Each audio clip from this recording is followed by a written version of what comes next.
Vamos a dejar los demás, nos quedamos aquí para continuar y terminar nuestra serie de Primera de Tesalonicenses, que es nuestro último mensaje sobre Primera de Tesalonicenses.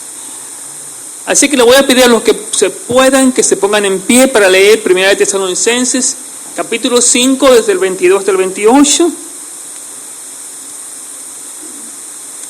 Primera de Tesalonicenses, capítulo 5, desde el 22 hasta el 28. Leemos la palabra del Señor.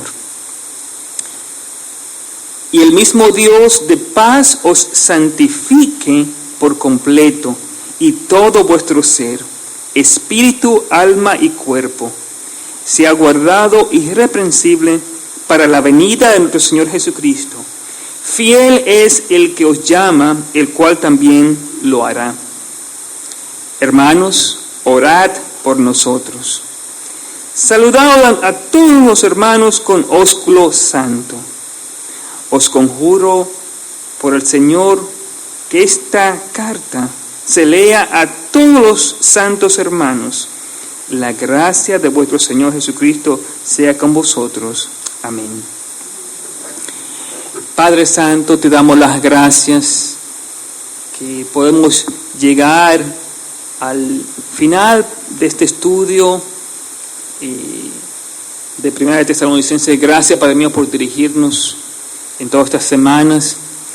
Y queremos, Padre Santo, en esta noche que en tu gracia podamos ser santificados para comprender tu voluntad, Padre mío, y esperar tu retorno, Padre Santo.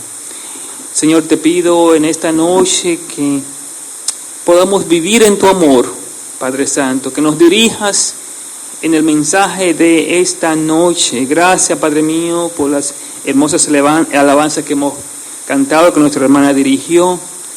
Ahora te pedimos, Padre Santo, que nos hables. Padre, tu Santo Espíritu es el único que puede convencernos de pecado, de justicia y de juicio.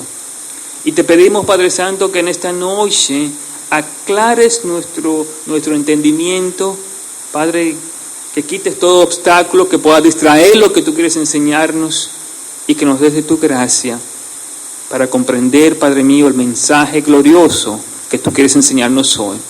Te lo rogamos en el nombre del Señor, de tu Hijo amado Jesucristo. Amén.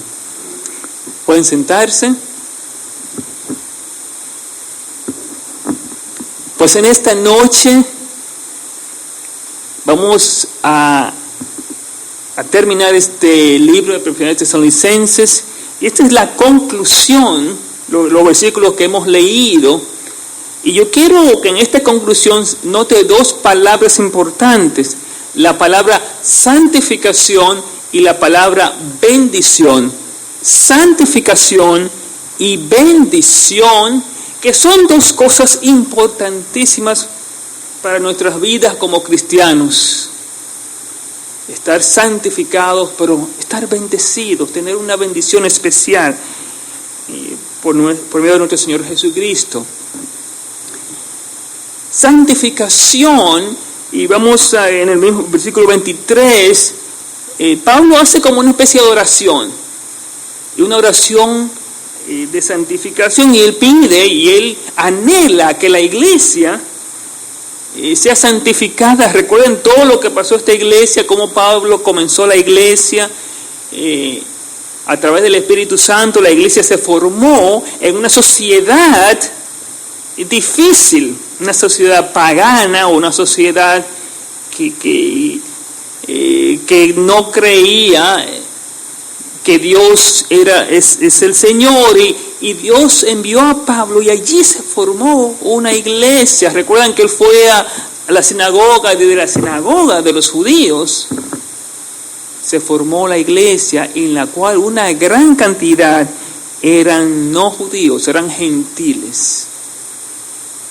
Y a pesar de todo, cuando la iglesia estaba pasando por dudas, por dificultades, Dios estaba presente. Entonces Pablo le envía una carta guiado por el Espíritu para animar a la iglesia a que sigan adelante. Hermanos, y en medio de la duda, es una carta que nos habla a nosotros hoy, porque también nosotros vivimos en una sociedad pagana, bien pagana, mis hermanos, y cada día se pone más difícil nuestra sociedad.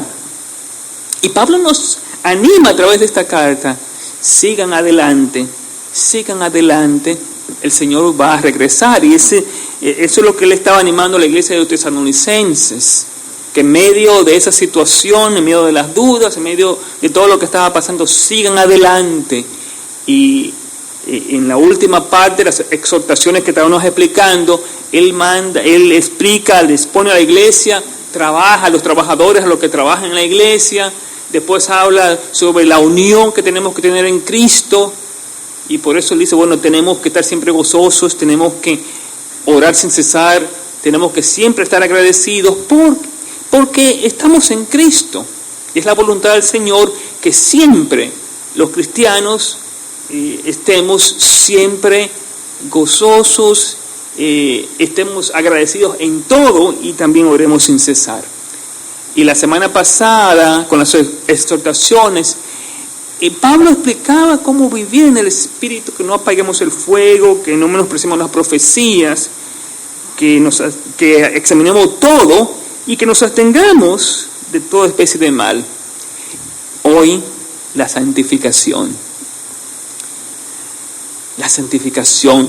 Aquí Pablo explica que el objetivo principal es que la iglesia sea santificada. Y que nos dice aquí, completamente, por completo. Y el mismo Dios de paz os santifique por completo.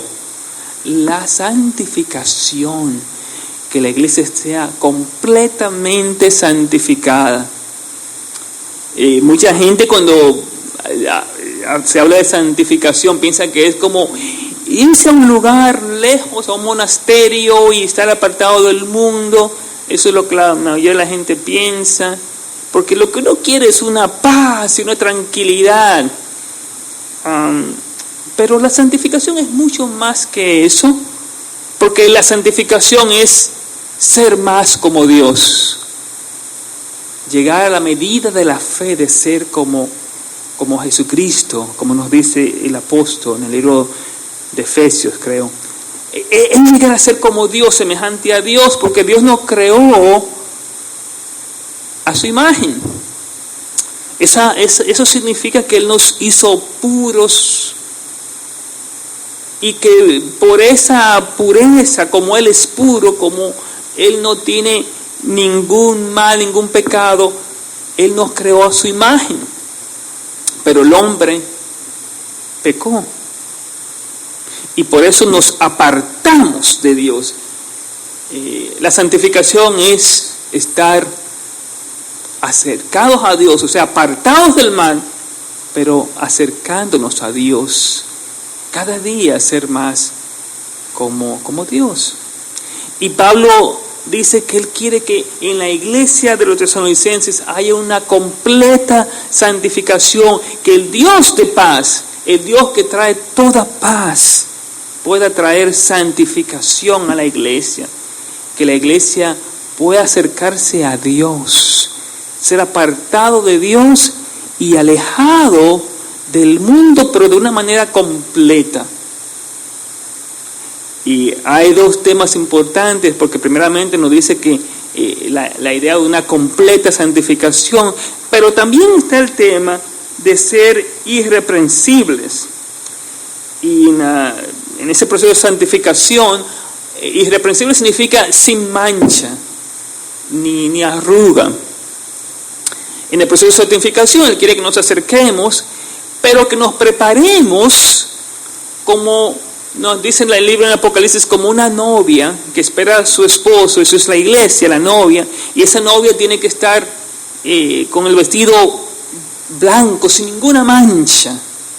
Entonces la palabra irreprensible, eso es, Él dice que ustedes sean irreprensibles, que el versículo 23 nos dice, sea guardado irreprensible, todo vuestro ser sea guardado irreprensible, o sea, sin mancha. Y es bien interesante que nos muestra tres palabras importantes. Dice, todo vuestro ser, y entonces menciona la palabra espíritu, alma y cuerpo, se ha guardado irreprensible para la venida de nuestro Señor Jesucristo. O sea que en la santificación nos acercamos, nos hacemos más como Dios, pero Dios quiere algo más, que seamos irreprensibles. En otras palabras, sin mancha, que todo nuestro ser sea irreprensible. Y es bien importante porque hay algunos temas teológicos sobre estas tres palabras que se encuentran aquí: espíritu, alma y cuerpo. Y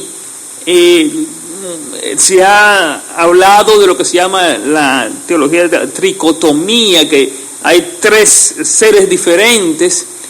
Pero yo quiero explicar esto porque Pablo habla en varias ocasiones sobre el espíritu, el alma y el cuerpo, que son tres partes importantes que él menciona aquí. Él dice que todo vuestro ser, en espíritu, en alma y en cuerpo, sean guardados, sean sin manchas. Y yo quiero leerles algunos versículos, porque Pablo comienza con la palabra espíritu, y vamos al libro de Romanos capítulo 8,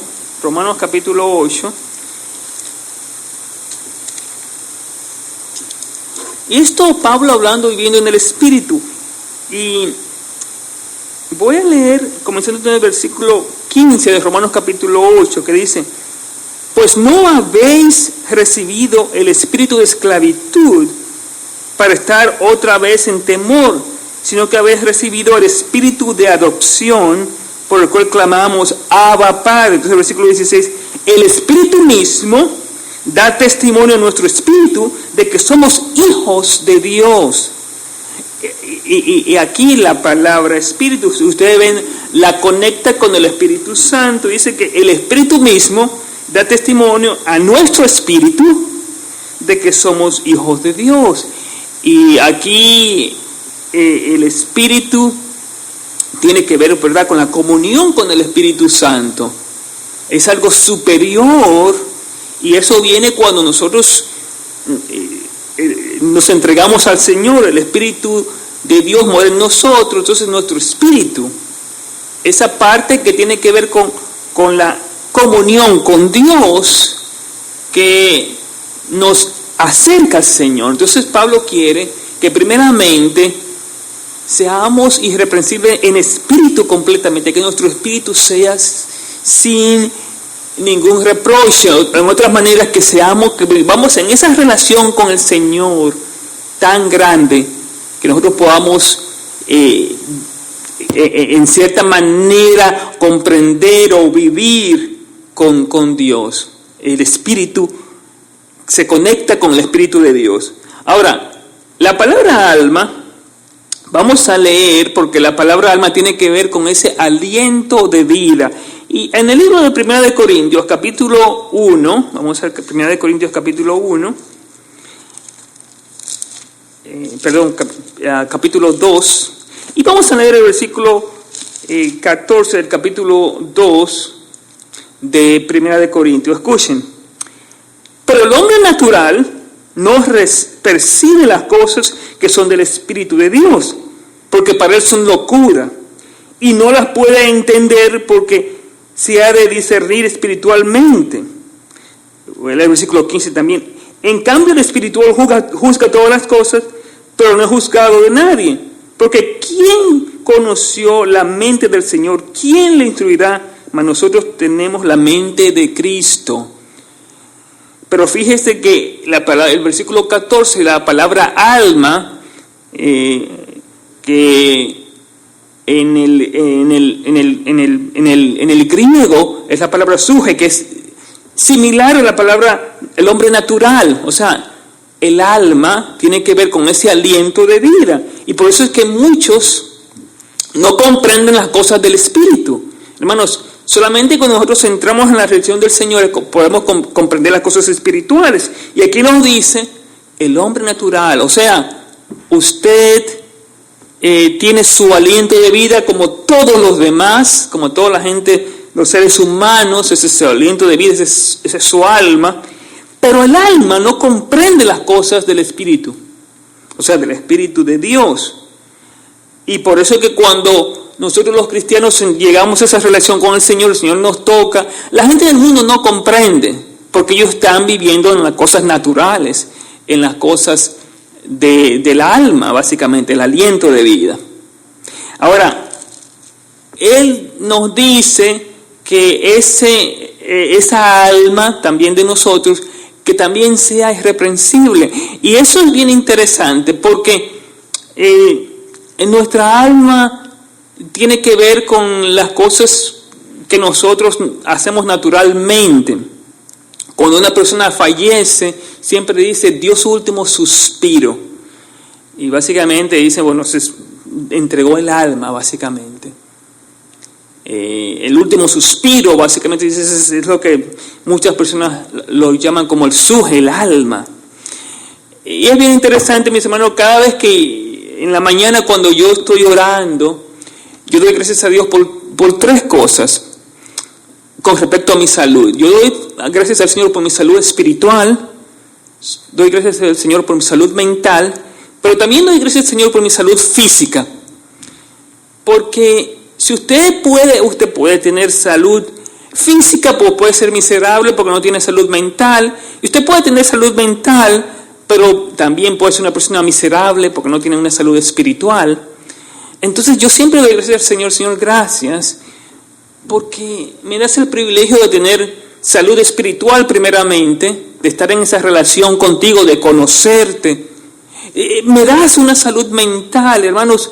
Muchas veces nosotros no nos damos cuenta de el poder de nuestras mentes y la bendición que tenemos los que Dios nos da la oportunidad de tener mentes sanas. Hermanos, hay tanta gente que viven con problemas mentales, depresión y todo ese tipo de problemas, ¿cómo se llama? Bipolares, problemas que sufren de mente, que sufren diferentes complicaciones. A veces uno se olvida de la importancia de la salud mental. Entonces la salud física, ¿verdad? Que es una bendición tener la salud física. Usted sabe cuando nos enfermamos cuán difícil es. Entonces, esas tres cosas, yo siempre oro al Señor, Señor, gracias por darme salud espiritual, mental y física. Entonces, en otras palabras, estoy hablando de la salud del espíritu, del alma y del cuerpo. Entonces, Pablo nos dice que con todo vuestro ser sea irreprensible, su salud mental, su salud física, su salud espiritual, que todo sea irreprensible delante del Señor. Y la idea es, mis hermanos, que podamos estar completamente en santificación. Ahora, después de hablarnos de esas cosas, el apóstol nos da una promesa grande, porque la santificación es un proceso. Y muy a menudo usted dice, bueno, Señor, ¿por qué sigo yo pecando? ¿Por qué sigo haciendo lo malo? ¿Por qué no? Entonces, Pablo nos da una promesa en el versículo 24, dice, Él es fiel que os llama, el cual también lo hará. O sea, el proceso final de nuestra santificación, el Señor lo hará, porque Él es quien ha llamado para hacer esa obra en nosotros. O sea que la santificación comienza con Dios, termina con Dios. Él es quien nos da de su gracia para seguir adelante. Entonces, Él le dice a la iglesia, no se preocupen, ustedes sigan confiando que Dios al final va a hacer la obra de santificación. Y es un mensaje de tanto aliento para la congregación. Sigan adelante, sigan batallando, sigan confiando en el Señor, porque Dios va a hacer la obra. Cuando tú menos lo esperas, Dios va a cumplir con su propósito, especialmente el propósito final de que seamos santos, que seamos como Él. Entonces, esa es la palabra santificación aquí como conclusión. Él quiere que la iglesia sea santa, que se encomiende al Señor, que sean irreprensibles en espíritu, en alma y en cuerpo. Ahora, la segunda parte es la bendición Y del versículo 25 al 28 viene la bendición, la palabra bendición. Hermanos, muy a menudo nosotros cuando agradecemos al Señor, le agradecemos al Señor primeramente por la vida, por la salud, le agradecemos al Señor por, qué sé yo, quizás la casa que le da o el carro que Dios le da o el trabajo que usted tiene. Y todo eso nosotros lo llamamos bendiciones. Todo eso uno piensa que es bendición cuando uno tiene riquezas. Uno dice, bueno, este está bendecido porque tiene muchas cosas materiales principalmente. Pero Pablo aquí termina con la palabra bendición en el último versículo sobre la gracia de Dios. Pero termina con la bendición más importante. Y explica primeramente, antes de darle la bendición más importante, porque el versículo 28 es la gracia de nuestro Señor Jesucristo sea con vosotros. Esa es la bendición final, que la gracia, en otras palabras, el favor inmerecido de Dios esté con vosotros. O sea, esa es la bendición más grande, porque la casa se acaba, el trabajo se acaba, todo lo demás se acaba, menos la gracia salvadora del Señor. Y podemos tenerlo todo, pero si no tenemos la gracia de Dios, somos miserables. Entonces, cada vez que nosotros pensamos en una bendición, uno piensa, ay, qué bueno que tengo esto, que tengo lo otro. A veces nos olvidamos de la cosa. La bendición más grande es tener la gracia de Dios. Pero Pablo le pide a la iglesia algo y comienza con una petición antes de dar la bendición. Y él dice, hermanos, orad por nosotros. Le dice a la iglesia de los tesalonicenses, oren por mí. Es bien interesante ver aquí la humildad de Pablo, que él dice, oren por mí, oren por mí. Oren por nosotros, aquellos que están en el ministerio básicamente, quizás está hablando, recuerdan al principio que nosotros hablamos en el capítulo 1, que Pablo le decía a la iglesia, escuchen, Pablo, Silvano y Timoteo a la iglesia de Tesalonicenses, comienza con la gente que está haciendo el ministerio, Pablo, Silvano y Timoteo, y él dice, oren por nosotros, para que el ministerio continúe. Le pide a la iglesia, comienza diciéndole a la iglesia, aquí están los que están trabajando, pero termina diciéndole, oren.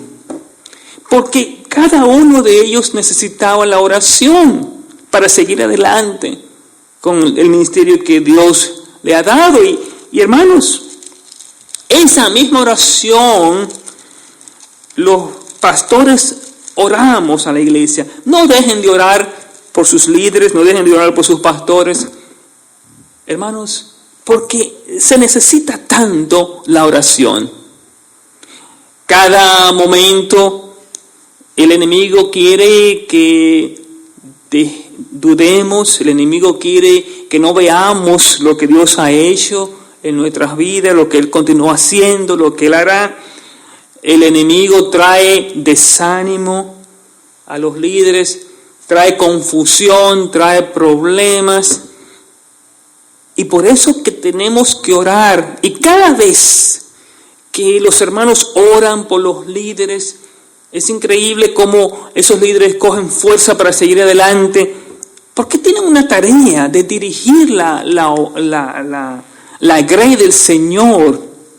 Y necesitan la oración para seguir adelante en medio de todas las dificultades, decisiones, luchas, pero sobre todo la vida espiritual.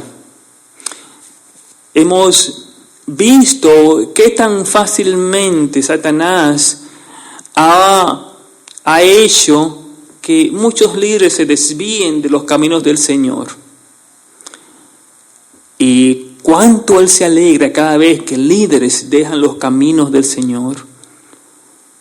Entonces Pablo motiva a la iglesia, hermanos, oren por nosotros. Oren por nosotros. Es tan importante la oración. Es tan importante que los hermanos podamos clamar juntos al Señor para que su obra continúe, para que Dios continúe tocando las almas a través del Evangelio. Después le dice a él, a la iglesia, saludaos a todos los hermanos con ósculo santo. O sea, aparte de esa bendición final, le dice, bueno, ese versículo es un poco controversial porque es un poco cultural.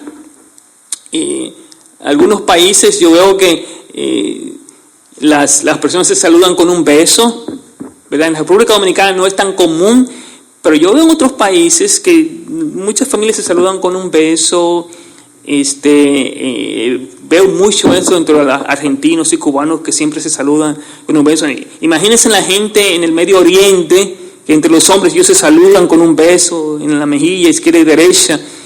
Entonces Pablo está hablando aquí básicamente de que haya un amor fraternal en la iglesia, que tengan un saludo especial. Nosotros pues aquí más nos damos la mano y nos saludamos, ¿verdad? Y la idea es que haya un amor fraternal, algo especial, que la gente pueda ver de que hay un amor genuino. Y por eso él dice, salúdense en amor. En diferentes costumbres, diferentes lugares, pero el objetivo principal es que haya amor, porque si no hay ese afecto fraternal, ese amor, entonces la iglesia va a sufrir. Entonces que nos dice que haya ese amor, él termina con ese amor, que haya amor en la iglesia a través del saludo fraternal. Entonces, hermanos, una bendición especial de oración primero, de amor fraternal, pero después le dicen, bueno, lean esta carta que yo le envío. En otras palabras, sigan escudriñando, repítensela a todo el mundo. En otras palabras, usen la palabra del Señor para alentarse los unos a los otros. Que esa carta sea leída para que más puedan ver y ser edificados a través de ese amor que Pablo expresa. Él termina con eso, que la gente pueda ver lo que Dios está haciendo a través del amor de la iglesia, a través de la lectura de esas exhortaciones que Pablo dejó. Él bendice a la iglesia una vez más con la última palabra, que la gracia de nuestro Señor Jesucristo sea con vosotros. Porque cuando esa gracia, ¿verdad? Esa gracia sublime de nuestro Señor Jesucristo, esa gracia grandiosa está en la iglesia, nosotros como iglesia, entonces vamos a disfrutar de una comunión tan hermosa porque sabemos que por la gracia de Dios somos salvos. Y eso es lo que forma la iglesia de Jesucristo. Él termina la carta con la gracia de Dios, el don inmerecido, el favor inmerecido de Dios para cada uno de nosotros, que vivamos en eso. Así que la conclusión, santificación y bendición para la iglesia. Una bendición espiritual, una bendición especial en el cual los hermanos puedan orar, amarse y vivir bajo la gracia soberana de nuestro Dios. Entonces él le dice a la iglesia, bueno, sigan adelante. Dios quiere hacer un trabajo grande en el mundo a través de los escogidos. Dios quiere hacer un trabajo grande a través de los escogidos. Le voy a leer Efesios capítulo 1 sobre eso, que nosotros como iglesia, y Efesios capítulo 1, escuchen lo que la palabra dice sobre nosotros como iglesia y también la iglesia de Tesalónica. El versículo 1, versículo 4 de Efesios dice, según nos escogió Él antes de la fundación del mundo, para que fuesen santos y sin mancha delante de Él. Santos y sin mancha delante de Él. Eso es lo que, para que Dios nos escogió. Y en su amor nos ha predestinado como iglesia, hermanos. Así como Dios formó la iglesia de Tesalonicenses, nos forma a nosotros para que seamos santos, sin mancha que vivamos para Él, que sigamos animándonos unos a los otros en amor, para que como escogidos podamos ver su gracia soberana en nuestras vidas y a través de esa gracia de nosotros podamos nosotros también alcanzar al mundo. Hermanos, tenemos un desafío grande, es de vivir en esa gracia, de animarnos, de anticipar su venida, pero también anticipar lo grande que Dios, las cosas grandes que Dios quiere hacer en este mundo a través del testimonio de nosotros como cristianos. La iglesia continúa por la gracia de Dios. Usted y yo continuamos por su gracia. Y una vez más, Él nos manda a que vivamos en santidad, porque esa es su voluntad, como nos dice el libro de Romanos capítulo 12, versículo 2, ¿verdad? Que no nos conformemos al mundo, sino que seamos transformados. Porque la voluntad de Dios es perfecta, es santa. Y Dios nos llama como iglesia, sigan adelante, sigan confiando. Entren a mi santuario en santidad. Ustedes van a ver las grandes cosas que el Dios soberano quiere hacer con nosotros, por nosotros, a través de nosotros, por el mundo. Así que vamos a tener un tiempo de oración y vamos a pedirle al Señor, Señor, como los cristianos en la iglesia de Tesalónica, el primer Tesalonicense, permite, Padre mío, que estar en ese proceso de santificación, que nosotros como iglesia podamos cada día vivir en ese amor que Él nos manda y a vivir en su gracia. Que Dios nos ayude a entrar a su santuario por la obra y por la sangre preciosa de su Hijo amado Jesucristo. Oremos. Padre Santo, en esta noche, Padre mío, queremos darte gracias por elegirnos como iglesia. Y te pedimos, Padre Santo, que podamos vivir en santidad, entrar a tu santuario. Señor, te necesitamos tanto en este mundo pagano en el cual vivimos. Tu iglesia te necesita. Tú eres el Dios de paz, Padre Santo, que haces esa obra de santificación en nuestras vidas. Queremos ser más como tú, Padre Santo. Queremos entregarnos más a ti, Padre Santo. Queremos entrar a tu santuario, Padre Santo, por la sangre preciosa de tu Hijo amado Jesucristo. Y Padre, yo quiero orar por aquellos, Padre mío, que en estos momentos están batallando con el pecado. Que tú, Padre mío, ayudes, Padre mío, que ellos puedan ser completos, sin mancha, en su espíritu, su alma y su cuerpo. Que puedan, Padre Santo, aceptar, Padre mío, el sacrificio que tú hiciste por nosotros y que podamos vivir para ti. Te lo rogamos en el nombre de Jesús.